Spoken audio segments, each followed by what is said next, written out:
وعلى آله وأصحابه أجمعين.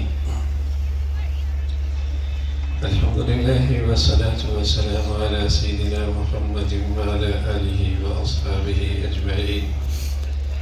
أما بعد فأعوذ بالله من الشيطان الرجيم. بسم الله الرحمن الرحيم. لئن شكرتم لأزيدنكم لئن شكرتم لأزيدنكم واضرب لهم مثلا أصحاب القرية ضرب الله مثلا قرية كانت آمنة مطمئنة يأتيها رزقها من كل مكان فكفرت بأنعم الله فأذاقها الله لباس الجوع والخوف بما كانوا يصنعون. ضرب الله مثلا قرية كانت آمنة مطمئنة يأتيها رزقها من كل مكان فكفرت بأنعم الله فأذاقها الله لباس الجوع والخوف بما كانوا يصنعون. صدق الله العظيم. اللهم صل على أصحابه وسلم. میں سب سے پہلے تو اپنے معزز مہمانان کا شکر گزار ہوں، محبت فرمائی اور ان بچوں کے حوصلہ افزائی کے لیے تشریف لائے.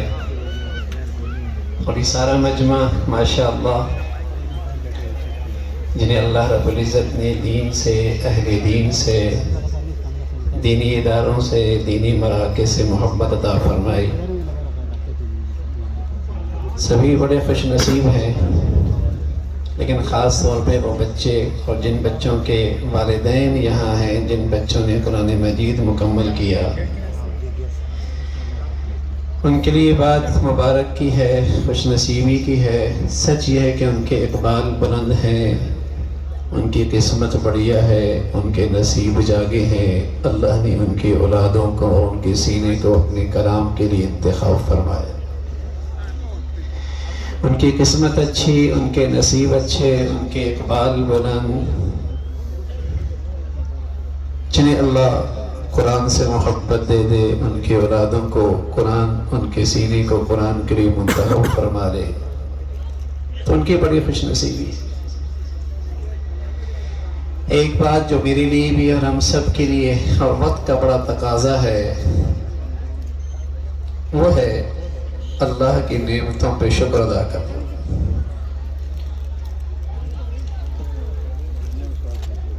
بہت بڑی نعمت ہے اللہ کی، نعمت اسلام، اس سے بڑھ کر کوئی نعمت نہیں. نعمت ایمان بڑی نعمت ہے. پھر اللہ نے اس پیارے وطن کی شکل میں ایک آزاد خطہ دیا، آزاد ملک دیا، اللہ کا بڑا انعام. پھر اللہ رب العزت نے دین سے، اہل دین سے، مساجد سے، مدارس سے محبت دی، عقیدت دی، عظمت دلوں میں بٹھا دی. اللہ کا بڑا انعام. پھر زندگی کی انگنت نعمتیں ہیں، شمار کوئی نہیں کر سکتا. وَإِن تَعُدُّوا نِعْمَتَ اللَّهِ لَا تُحْصُوهَا، نہیں گن سکتے. زمین کے ذرات بھی شمار کر سکتے ہو، آسمان نما چھت پہ لگے سیارے اور ستارے بھی گن سکتے ہو، اور زمین پر بہنے والی یہ نہریں، ان کے قطرے بھی گن سکتے ہو. فضا میں رکھے یہ جو زمین کی چھاتی پہ لگے درخت ہیں، ان کے پتے بھی شمار کی جا سکتے ہیں، لیکن برسنے والی نعمتوں کو شمار نہیں کر سکتے. انگنت نعمتیں ہیں. تو اللہ کی طرف سے پیغام ہے کہ جو ہم نے نعمتیں دی ہیں، شکر کرو گے تو ہم اور دیں گے.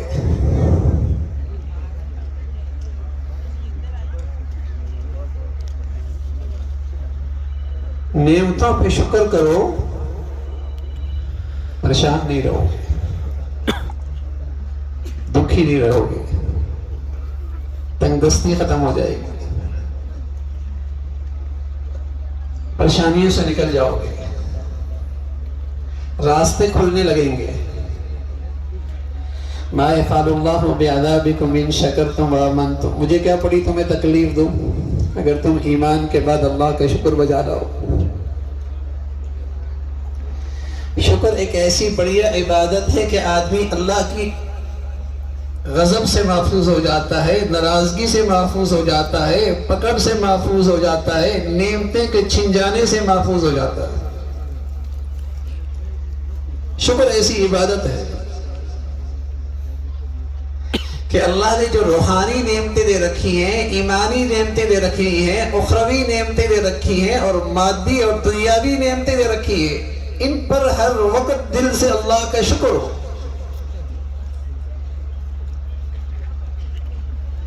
شکوے ہیں، شکایت ہے، تو اس سے تو اور بندش ہو جاتی ہے۔ شکوے ہیں اور شکایت ہے، نہ شکری ہے اور نہ قدری ہے، اس سے تو اور بندش ہو جاتی ہے۔ آئی ہوئی نعمتیں بھی چلی جاتی ہیں، یا نعمتیں ہوتی ہیں، نعمتوں کا مزہ چلا جاتا ہے۔ شکوے ہوں، شکایت ہوں، نہ شکری ہو نہ قدری ہو، نعمتیں چلی جاتی ہیں۔ نعمتیں ہوں بھی ان کا لطف اور مزہ چلا جاتا ہے، آدمی صرف نعمتوں کی شکلوں کا چوکیدار رہ جاتا ہے۔ لیکن نعمتوں پہ شکر ہو، الحمدللہ الذی اطعمنا وسقانا وجعلنا من المسلمین، سبحان اللہ۔ دل و جان سے اگر آدمی یہ شکر گزار رہے کہ اللہ میں کہاں اور تیری دولت ایمان اور اسلام، یہ سعادت مجھے مل گئی، دل سے اس نعمت پہ شکر ہو اور اس دولت کی قدر ہو، اعزنا اللہ بالاسلام۔ پھر اسلام میں یہ تاثیر ہے، جو اسے عزت دیتا ہے اسلام اسے عزت دیتا ہے، جو اسے عزت دیتا ہے اسلام اسے عزت دیتا ہے۔ اعزنا اللہ بالاسلام۔ ہم تو گرے پڑے تھے،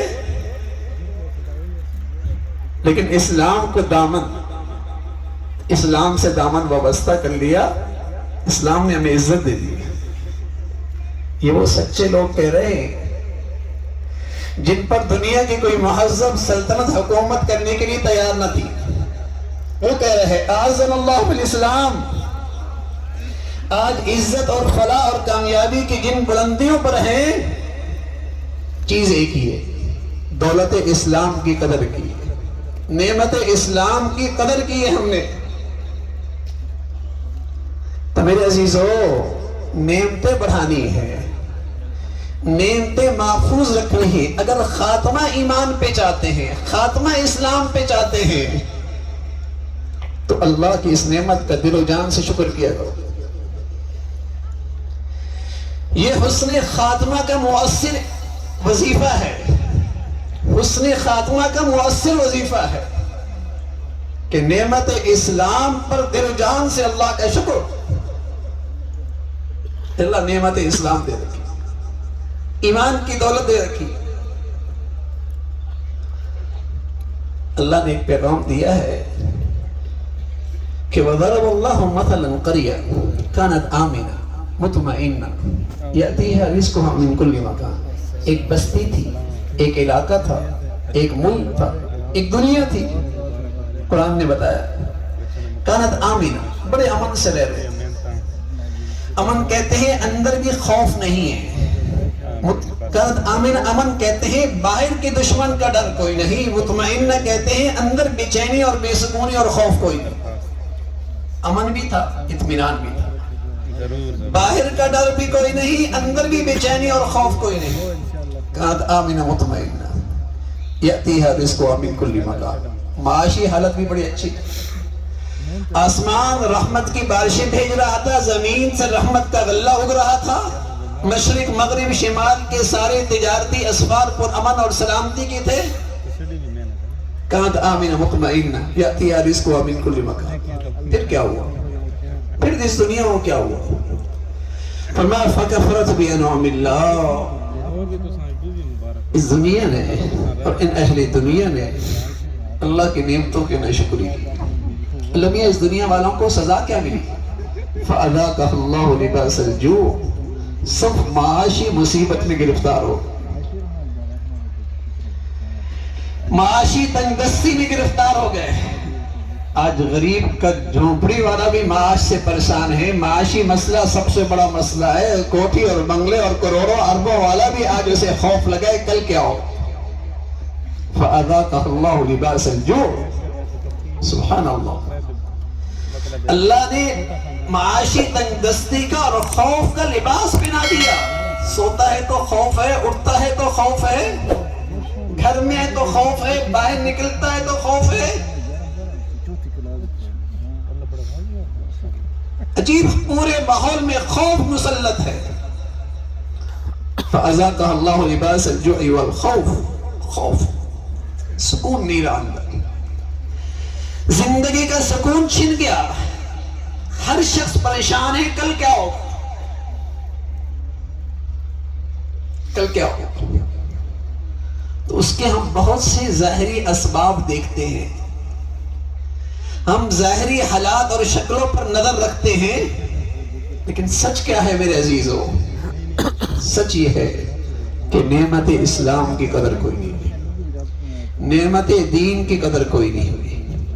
اور اللہ نے جو مادی نعمتیں دی ہیں اور اس وطن عزیز کی شکل میں، آزادی کی شکل میں دولت دی تھی، ان دولتوں کی قدر کوئی نہیں ہوئی، ان نعمتوں کی قدر کوئی نہیں ہوئی. پھر اللہ نے تنبیہ فرمائی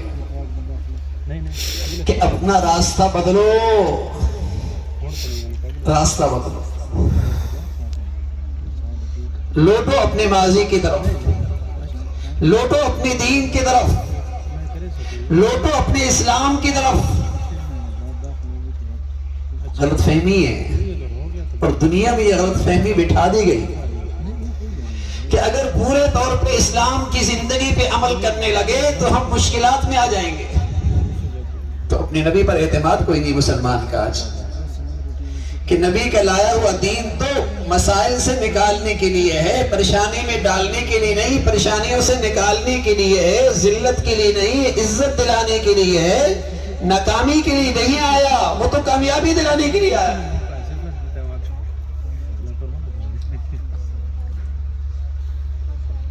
تو اللہ کی دی ہوئی نعمتوں پہ شکر ہو، نعمت اسلام کی قدر کریں اور اس آزاد ملک کی قدر کریں. بحیثیت مسلمان میں اسلام کے لیے کیا کر رہا ہوں، اور بحیثیت ایک اس ملک کے باشندے کے میں اس ملک کے لیے کیا کر سکتا ہوں. آزاد خطے کا بھی حق ہے اور نعمت اسلام کا بھی ہم پہ حق ہے.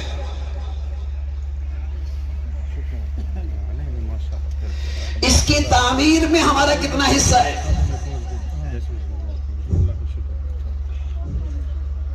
ہم کہاں کھڑے ہیں؟ نعمت اللہ نے دی ہے نا، اس کی قدر کرنی ہے، اس کی ہم نے حفاظت کرنی ہے، اس نعمت کا حق ادا کرنا ہے.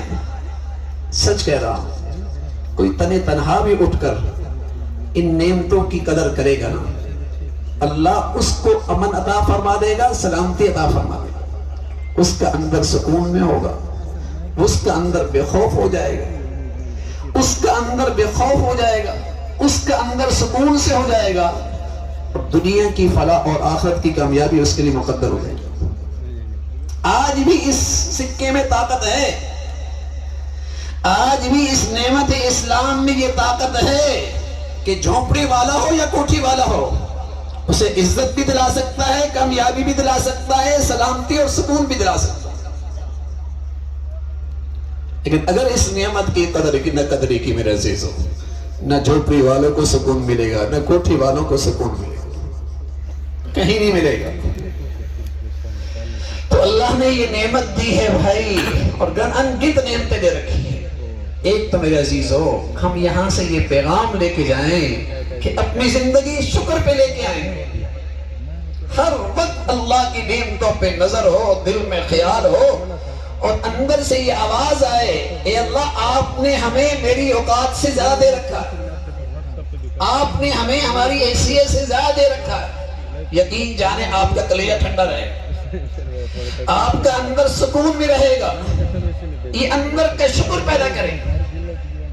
بدقسمتی ہے، ہر جگہ نہ شکری ہے، ہر جگہ شکوے ہیں، ہر جگہ نہ قدری ہے نعمتوں کی.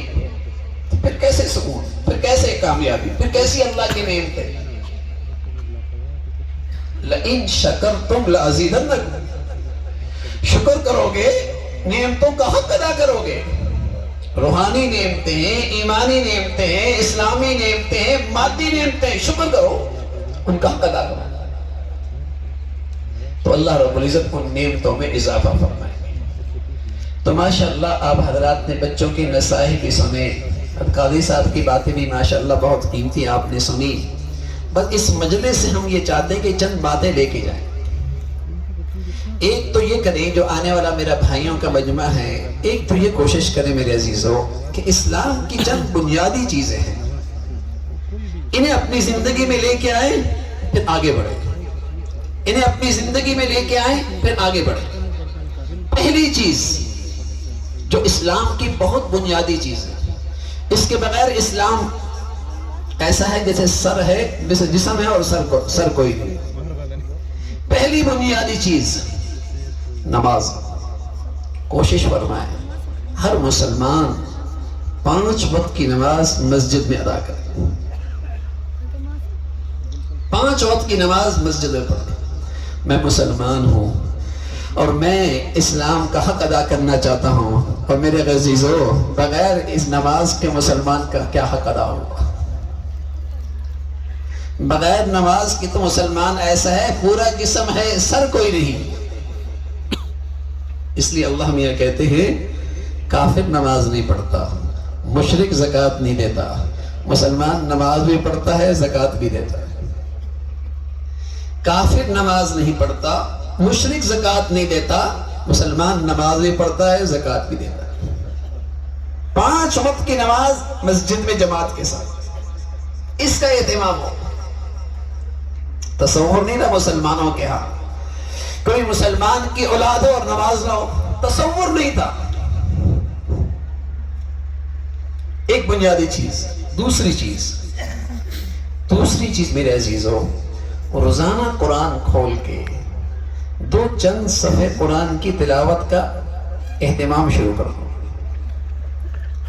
اتل ما اوحی الیک من الکتاب واقم الصلاۃ. مفسر مفتی شفیع صاحب رحمۃ اللہ علیہ بہت بڑے مفسر گزرے ہیں، فرمایا کرتے تھے یہ اللہ نے عالمی نسخہ دیا ہے تربیت کا. مرد کی تربیت، عورت کی تربیت، بچوں کی تربیت، بڑوں کی تربیت، غریب کی تربیت، امیر کی تربیت، مشرق مغرب شمال جنوب، عالمی نسخہ ہے. اور عالمی انسانیت کے لیے، عالمی انسانیت کے لیے عالمی نسخہ سب کے لیے کارآمد ہے. اتل ما اوحی الیک من الکتاب واقم الصلاۃ. نماز تلاوت، نماز تلاوت، نماز تلاوت. کیا ہوگا؟ ان الصلاۃ تنہی عن الفحشاء والمنکر. زندگی میں سے گندگیاں نکل جائے گی، زندگی سے اللہ کی نافرمانی نکل جائے گی، زندگی سے اللہ کو ناراض کرنے والی شکلیں نکل جائیں گی. تو کم از کم درجے کا مسلمان نماز تلاوت. 2 چیز. تیسری چیز میرے عزیزو، جیسے حضرت نے بھی حدیث پڑھی قاضی صاحب نے، المسلم من سلم المسلمون باللسان ویدی، او کما قال علیہ الصلوۃ والسلام. کم از کم درجے کا مسلمان ایسا ہے کہ اس کی ذات سے کسی کو تکلیف نہ پہنچے. اس کی معاشرت میں، اس کے معاملات میں، اس کی تجارت میں، اس کی زراعت میں، اس کے بازار کی زندگی میں، بچیوں کی وراثت کے معاملے میں، بھائیوں کی وراثت کے معاملے میں، معاملات میں، رہن سہن میں، گھر کی زندگی میں، بہن بھائیوں کے ساتھ رہن سہن کی زندگی میں، مسلمانوں کے ساتھ رہن سہن کی زندگی میں کم از کم درجے کا مسلمان یہ کہ اس کی ذات سے کسی کو تکلیف نہ ہو. یہ سب سے کم از کم درجے کا اخلاق ہے. اس سے آگے ظلم شروع ہوتا ہے، اس سے آگے ظلم شروع ہوتا ہے. اعلیٰ درجے کا اخلاق تو یہ ہے نا کہ کوئی زیادتی کرے آپ معاف کر دیں، درگزر کر دیں، احسان کر دیں، ہمدردی کر دیں. یہ اعلیٰ درجے کا اخلاق ہے. کم از کم درجے کا اخلاق یہ ہے کہ میری ذات سے کسی کو تکلیف نہ پہنچے. اس سے یقین جانے آج جو ہر طرف نفرتوں کے کانٹے، جس نے آج ہمارے معاشرے کو تکلیف دہ بنا دیا. کیوں؟ میرے نبی کی یہ پیاری تعلیمات آج میرے گھر سے اور میرے بازار سے اور میری زندگی سے نکل چکی ہے کہ اتنا تو مسلمان ہو کہ اس کی ذات سے کسی کو تکلیف نہ ہو. کم از کم درجے کا مسلمان نماز، زکوٰۃ، نماز، تلاوت، اور کم از کم درجے کی بات میری ذات سے کسی کو تکلیف نہ ہو. چوتھی چیز، یہ شکر کا جذبہ آپ اپنے اندر رکھیں.